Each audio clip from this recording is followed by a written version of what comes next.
Welcome to Tales by Tyrell. Today we tell the story of a princess who had everything she ever wanted, but didn't want to lift a finger. But life had other plans for her. Let's begin the tale of the lazy princess.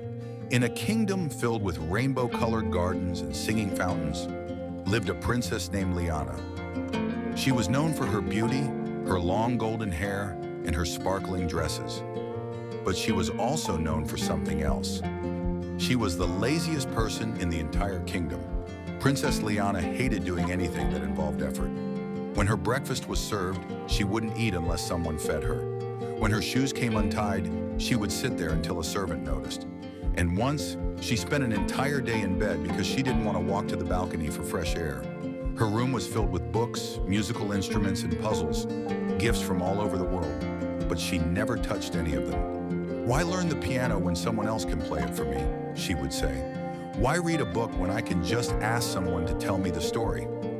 One morning she called out, "Nanny, brush my hair."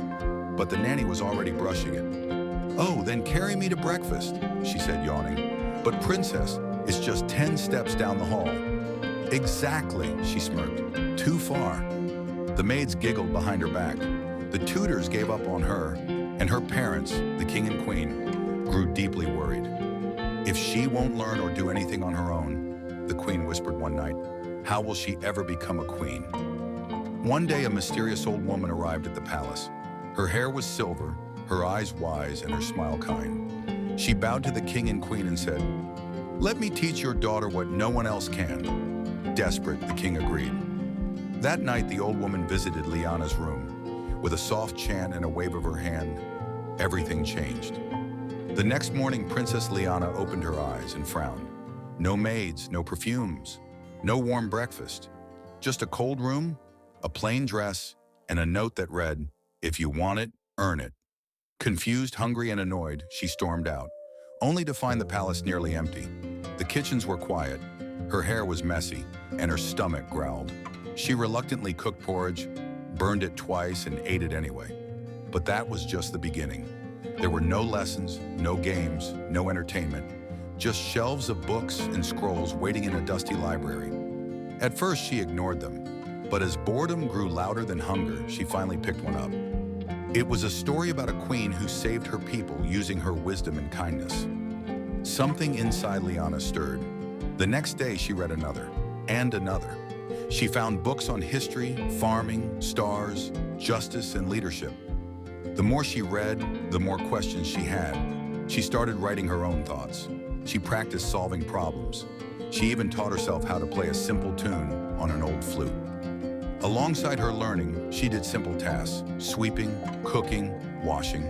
Not because she loved chores, but because she no longer expected the world to serve her. She was growing stronger and wiser. Weeks passed. Then one morning, the old woman returned. She saw Liana with her hair tied back, her eyes focused on a book, and ink stains on her fingers. "You've done well," the woman smiled. With a wave of her hand, the palace returned to normal. But Princess Liana had changed forever. Now she woke up early. She read and learned daily. She helped in the kitchens. She asked her people what they needed. She invited thinkers and teachers to the palace to share their knowledge. No longer called the lazy princess, she became known as the Learning Queen. And under her rule, the kingdom blossomed, not just with beauty, but with wisdom, fairness, and kindness. Dear listeners, a life of comfort without effort leads nowhere.